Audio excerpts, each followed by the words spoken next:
찬송가 28장입니다. 찬송가 28장 복의 근원 강림하사.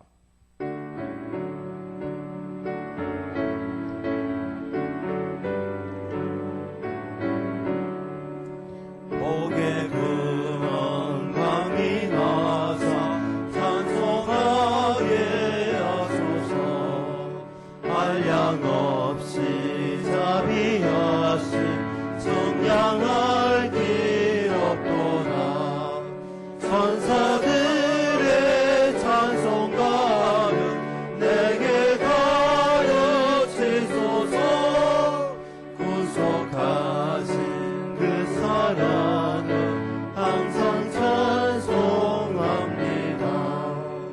주의 크신 도움 받아 이때까지 왔으니 이와 같이 천국에도 이르기를 바라네. 하나님의 품을 떠나 죄에 빠진 우리를 예수 구원하시려고 보혈 흘려주셨네. 주의 귀한 은혜 받고 일생 빚진 자네. 주의 은혜 사슬에서 나를 주게 되소서.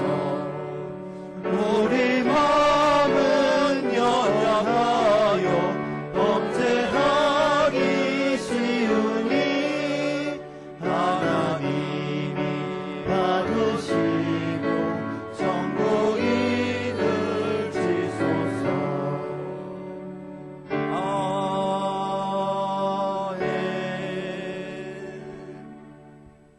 말씀 보겠습니다. 말씀은 학개서 2장 19절 말씀입니다. 학개서 2장 19절 말씀 같이 봉독하겠습니다. 곡식 종자가 아직도 창고에 있느냐? 포도나무, 무화과나무, 석류나무, 감람나무에 열매가 맺지 못하였느니라. 그러나 오늘부터는 내가 너희에게 복을 주리라. 아멘. 미국의 방대한 철도 적역을 갖고 있는 철도회사 회장님이 임종을 맡게 되었습니다. 그는 수많은 종업원을 거느리고 있고 거대한 철도 왕국을 이루고 있고 수천만 명의 사람들이 그 철도를 타고 돈을 많이 벌게 되었습니다. 그런데 마지막 임종 직전에 그의 아들을 손을 잡고 이렇게 이야기했습니다. 아들아, 너는 지금 이 세상에서 가장 비참한 실패자의 손을 잡고 있구나. 그래서 아들이 깜짝 놀라서, 아버지 그게 무슨 말씀이세요? 아버지가 실패한 사람이라네요. 아닙니다. 아버지는 이 세상에서 가장 성공한 사람입니다. 거대한 철도 조직을 만드는 것이 아버지지 않습니까? 그리고 아버지는 몇십만 명이 되는 종업원 그 사람들을 먹여 살렸습니다. 그리고 미국에 수천만 명이 아버지께서 만드신 이 기차에 몸을 싣고 다니지 않습니까? 그런데 아버지가 실패자라니요. 말도 안 되는 소리입니다. 라고 이야기했습니다. 그러자 아버지가 아들에게 이렇게 이야기했습니다. 아들아, 결코 그렇지 않단다. 이런 일을 하는 동안에 나는 하나님을 멀리 떠났다. 하나님 안에 있지 않으면 모든 것은 다 실패한 사람들이란다. 참 의미 있는 말 아닌가요? 또 어떤 사람은 보니까 죽어서 장례식을 할 때 부인이 장례식장에서 막 대성통곡을 하면서 이상한 소리를 하는 거예요. 아이고 불쌍한 우리 남편 결국 화장실을 바꾸다가 죽었구나. 그래서 옆에 사람들이 아주머니 왜 그러십니까? 이게 무슨 말입니까? 이렇게 물었습니다. 그러자 그는 이렇게 얘기했습니다. 결혼 초기에 우리가 전셋집을 살았는데 아이들이 낳자 아이들이 너무 개구장이라서 주인집 장독대를 깨먹어서 결론은 쫓겨나고 해서 그때 집에 한이 맺혀서 이를 악물고 돈을 벌어서 집을 살려고 해서 조그만 집을 하나 샀다고. 그런데 어느 날 우리 남편이 친구가 집을 사서 집들이를 갔는데 화장실이 밖에 있지 않고 안에 있는 걸 보고 야, 우리도 저런 집에 살아봤으면 좋겠다 싶어서 열심히 돈을 벌어서 화장실이 집안에 있는 곳에 살게 되었다고. 너무 행복했다고. 그런데 다음날 또 남편이 다른 집에 또 집들이를 갔다 왔는데, 여보, 그 집에는 화장실이 집안에 2개나 있어. 우리도 화장실이 이 집안에 2개 있으면 얼마나 편하겠어. 그때부터 또 이를 악물고 돈을 벌어서 나중에 화장실이 2개 딸린 집에 이사를 갔어. 친구들을 불러놓고 회식을 하는데 이 남편이 화장실을 갔다가 나오질 않는 거예요. 가보니까 거기서 죽었더라고. 그러면서 이 부인이 이야기하는 거, 우리 남편이 화장실 바꾸다가 죽었다고. 여러분, 어떻게 보면 이 세상의 사람들의 대부분의 모습이 이렇지 않나요? 그냥 화장실 바꾸다가 숫자 느리다가 끝나는 게 인생이고, 어쩌면 세상적으로 성공했다가는 그 인생이 하나님 앞에서 보면 실패자의 모습이 아닌가, 이렇게 생각됩니다. 오늘 성경, 특별히 학개서를 전체를 한번 정리하기 원하는데, 이 학개서에서는 정말 성공한 인생이 어떤 인생인가에 대해서 이야기를 하고 있습니다. 학개서 배경을 잠깐 보면 이스라엘 백성들이 바벨론에서 70년 동안 포로 생활을 합니다. 그리고 70년이 지나고 예루살렘으로 다시 고향으로 돌아오게 되는데, 그때 고레스 왕이 보내면서 뭐라고 했습니까? 너희는 가서 하나님의 성전을 건축하라. 그리고 나를 위하여 기도하라고 이야기했습니다. 그들의 사명은, 그들이 다시 고향으로 돌아오게 된 이유는 뭐냐면 하나님의 성전을 건축하기 위해서입니다. 그런데 막상 와보니까 이방인들이 방해하는 것 때문에 성전을 짓는 것을 멈췄습니다. 그리고 20년이 흘렀습니다. 그리고 그들은 원래 사명을 잊고 살았습니다. 그런데 이유를 알지 못하는 흉년과 한재가 들기 시작했습니다. 1장 10절 말씀 한번 볼까요? 이렇게 이야기합니다. 그러므로 너희로 말미암아 하늘의 이슬이 그쳤고 땅의 산물을 그쳤으며, 1장 11절에 보니까 내가 이 땅과 산과 고식과 새 포도주와 기름과 땅의 모든 소산과 사람과 가축과 손으로 수고하는 모든 일에 한재를 들게 하였느니라 라고 이야기하고 있습니다.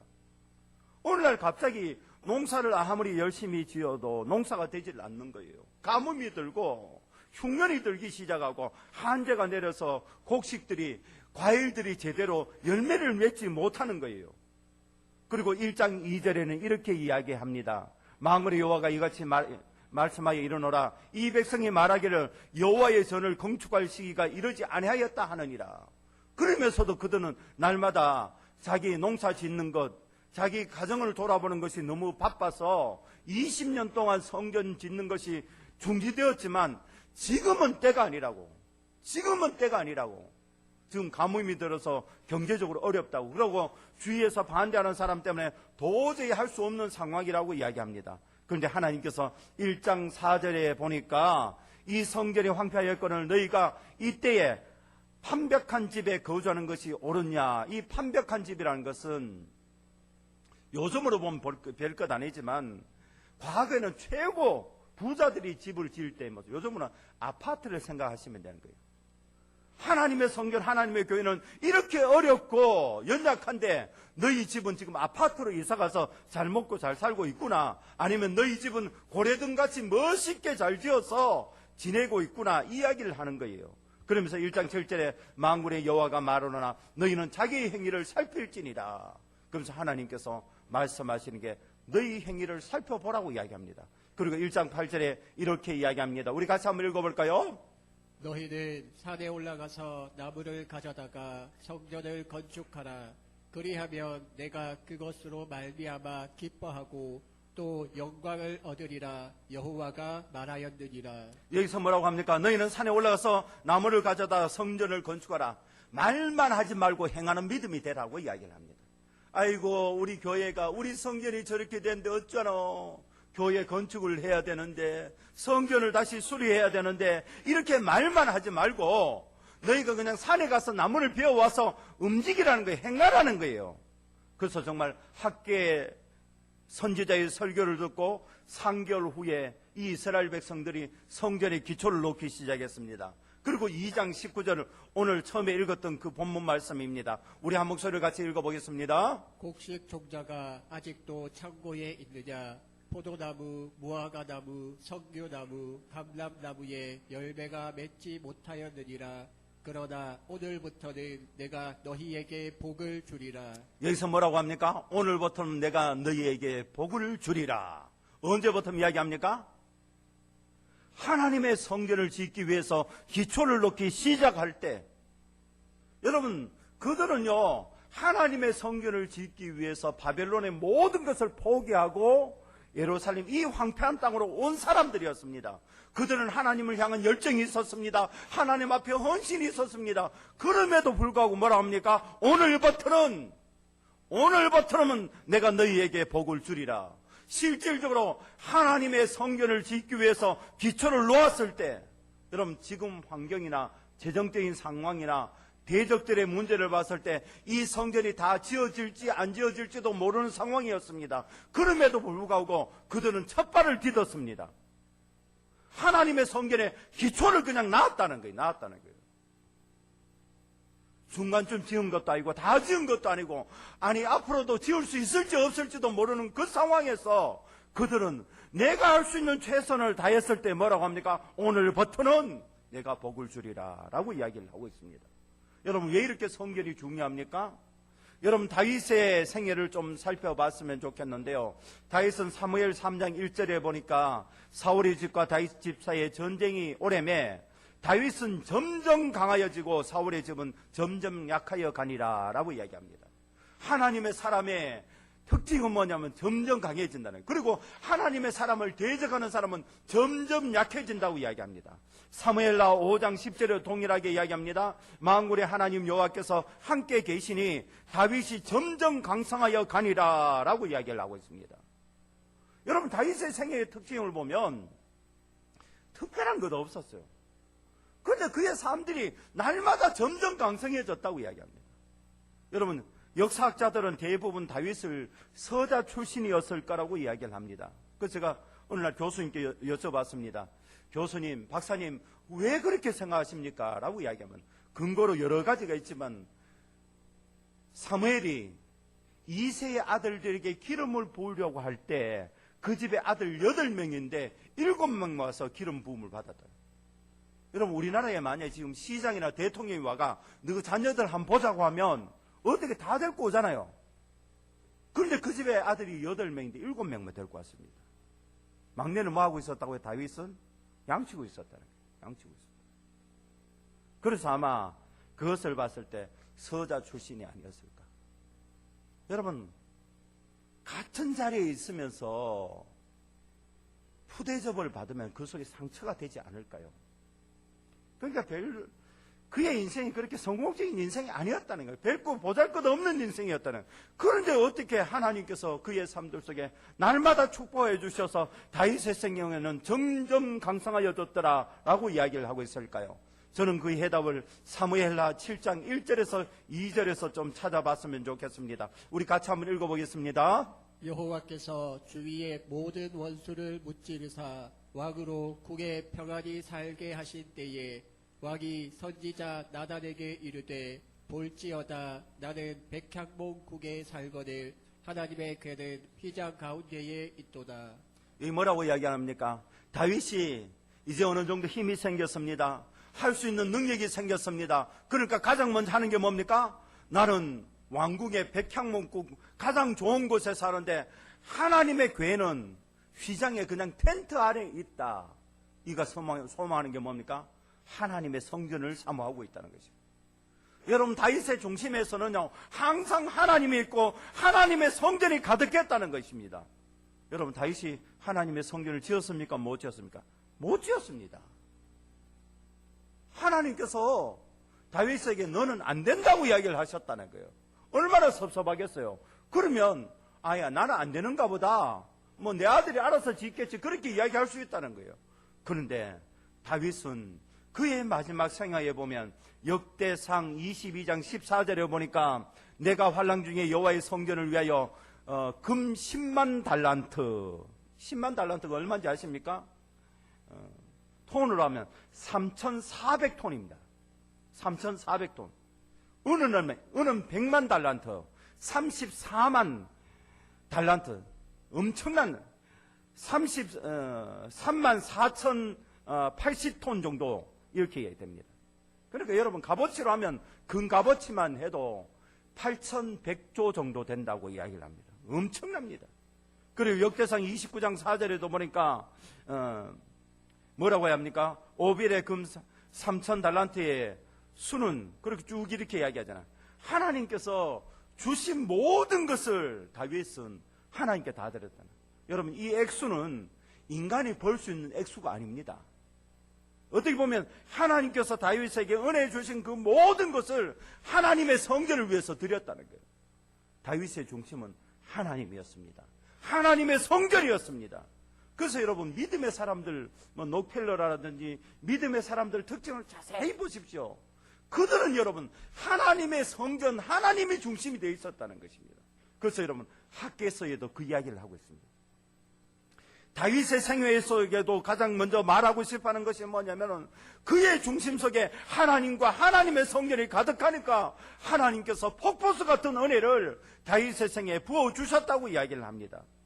그리고 그럼 성경에서도 좀 살펴보면 이스라엘 백성들이 바벨론의 포로로 잡혀갈 때 3차로 잡혀갔다고 이야기합니다. BC 605년, BC 597년, BC 586년 세 번에 잡혀갔습니다. 돌아갈 때도 가장 먼저 스룹바벨이 언제 왔냐면은 BC 537년, 에스라는 458년, 그리고 느헤미야는 444년에 왔습니다. 그래서 학자들은 참 고민하는 게 이 70년 포로 생활을 어떻게 맞춰야 되느냐는 거예요. 어떻게 맞춰야 돼요. 처음 잡혀갔으니까 처음 돌아온 시기로 맞추니까 숫자가 70년에 안 맞아요. 분명히 하나님께서 예레미야를 통해서 너희가 포로로 잡혀간 70년 만에 돌아오리라고 분명히 이야기를 했고, 다니엘도 예레미야 성경을 읽으면서 하나님의 약속하신 그 70이라는 숫자를 다니엘서 이야기하고 있다는 것입니다. 그럼 여러분은 언제 어떻게 이게 맞아 들어가냐? 그걸 보니까 성전이 파괴될 때 586년, 그리고 오늘 학개서의 말씀을 통해서 성전이 완공되었을 때 516년, 이렇게 딱 하면 70년이 된다는 것입니다. 결론 뭡니까? 성경에서 중심을 잡는 것은 하나님의 성전을 이야기한다는 것입니다. 여러분 우리가 하나님을 중심으로 섬깁니다. 그런데 하나님께서 눈에 보이지 않습니다. 눈에 보이는 하나님을 섬길 수 있는 하나님의 성전을 이 땅에 주셨는데 그게 교회라는 것입니다. 학개 선지자는 오늘부터이라고 이야기합니다. 오늘부터 너희가 복을 받을 것이다, 복을 주실 것이다 라고 이야기를 합니다. 다윗의 생애도 동일하고 이야기합니다. 근데 여러분 실질적으로 학개 이야기를 듣고 성전을 지었으니까, 하나님의 명령으로 성전을 지었으니까 성전이 정말 웅장하지 않을까요? 그런데 학개서 2장 3절에는 이렇게 이야기합니다. 너희 가운데서 남아있는 자 중에서 이전에 이 성전의 이전 영광을 본 자가 누구냐? 이제 이것이 너희에게 어떻게 보이느냐? 이것이 너희 눈에 보잘것없이 아니하냐? 여러분 이전 성전, 이전 영광은 솔로몬의 성전을 이야기합니다. 엄청났습니다. 그때는 솔로몬과 다윗과 솔로몬 그 시대에는 그쪽 중동 지역에서 최고의 강국이 이스라엘이었습니다. 막강한 힘과 재정으로 그 성전을 지었으니까 얼마나 크게 지었을까요? 그런데 지금은요, 포로에서 돌아와서 아무것도 없는 상황에서 지었습니다. 상대가 되지 않았습니다. 뭐라고 합니까? 23절, 2장 3절 말씀 다시 한번 보면 너희 눈에 보잘것없지 아니하냐라고 이야기합니다. 보잘것없지. 여러분 분명히 하나님의 음성을 듣고 하나님의 말씀에 순종해서 지었는데 실질적으로 나타난 결과는 어떻습니까? 보잘것없다는 거예요. 보잘것없다는 거예요. 그럼에도 불구하고 2장 19절에 어떻게 한다고요? 오늘부터는 내가 네게 복을 주리라 라고 이야기합니다. 여러분 하나님께서 우리에게 결과물을 원하시는 게 아니라는 거예요. 그의 중심과 그의 중심 속에 하나님을 향한 그 행함을 보신다는 것을 이야기를 하는 것입니다. 그리고 2장 9절에 이렇게 이야기를 합니다. 같이 한번 읽어볼까요? 2장 9절 말씀입니다. 이 성전의 나중 영광이 이전 영광보다 크리라. 만군의 여호와의 말이니라. 내가 이곳에 평강을 주리라. 만군의 여호와의 말이니라. 하나님께서 이 성전을 어떻게 인정하십니까? 이 성전의 나중 영광이 이전 영광보다 크리라. 나중 영광 뭡니까? 스룹바벨이 지은 오늘 지은 이 성전을 이야기하는 거고, 이전 영광은 솔로몬이 지은 과거의 성전을 이야기하고 있습니다. 어느 것을 더 높이 평가하신다고요? 지금이라는 것입니다. 왜? 솔로몬 때 성전을 지을 때는 사람도 많고 돈도 많고 환경도 좋았습니다. 근데 지금은 흉년이 들었고 사람도 없고 재정도 없습니다. 근데 중심으로 볼 때는 어느 것이 더 귀하냐는 거예요. 외형적으로 볼 때는 솔로몬의 성전에 비교할 것이 못 됩니다. 그러나 이 환경적인 것, 지금 상황적으로 볼 때는 이들의 헌신이 더 크다는 것입니다. 그래서 하나님께서 나중 영광이 이전 영광보다 크리라 하나님께서 말씀해 주시는 것입니다. 여러분, 하나님께서는 우리에게 많은 것을 요구하시지 않는다는 것입니다. 여러분 생애는 나중에 하나님 앞에 갔을 때 어떻게 평가받을까요? 철도회사 회장님은 그렇게 많은 성공, 그렇게 많은 부를 누리고 난 뒤에, 그렇게 많은 이 세상의 존경을 누리고 난 뒤에 자기 생애를 하나님 앞에서 돌아봤을 때 뭐라고 했습니까? 나는 실패한 사람이다. 그리고 보통 일반 서민 중에 성공했다고 하는 사람이 그의 부인의 평가는 뭐였습니까? 화장실 개수 느리다가 죽은 인생이었다. 여러분 인생은 어떻습니까? 내 스스로 생각할 때 세상 사람이 볼 때도 중요하지만 하나님 앞에 볼 때 성공적인 인생은 여러분 다윗과 학개처럼 내 속에 하나님 중심으로 하나님의 성전을 중심으로 살아가는 것, 하나님의 성전을 세우는 인생이 될 때 하나님께서 오늘부터 복을 주리라. 이 역사가 일어나기를 축원드립니다. 기도드리겠습니다. 아버지 하나님, 오늘 하나님께서 귀한 말씀을 다하여 주셨는데 우리의 삶들 속에 하나님께서 정말 복되다고 말할 수 있는 생애가 될 수 있도록 도와주시옵소서. 어느 순간 내 삶을 돌아봤을 때 나는 실패한 인생이다, 나는 망한 인생이다, 화장실 숫자만 느리다가 죽은 인생이다 말하는 인생이 되지 않도록 도와주시옵고, 하나님께서 나의 삶들 속에 축복하여 주셨고 하나님께서 인정하여 주신 생애라고 말할 수 있는 그런 생애가 될 수 있도록 도와주시옵소서. 지금 코로나 바이러스를 통해서 힘들어하는 우리 성도들 속에 그리고 우리 가정들 속에 주님께서 이 교회 속에 은혜를 다하여 주시옵소서. 오늘 주님께서 우리의 삶들 속에 축복하여 주시기 원하며 예수님의 이름으로 기도드립니다. 아멘. 감사헌금 드리겠습니다. 감사헌금 드립니다. 믿음의 자리에 믿음이 자라게 하시고 깨닫는 지혜를 허락해 주소서. 예수님 더 사랑하게 해주세요. 믿는 자들에게 주의 능력이 나타나게 하시고 성도들을 지켜주십시오. 그리고 귀한 헌금 또 드렸습니다. 기도하겠습니다. 아버지 하나님, 하나님의 사랑하는 자녀들이 주님 앞에 귀한 예물을 드립니다.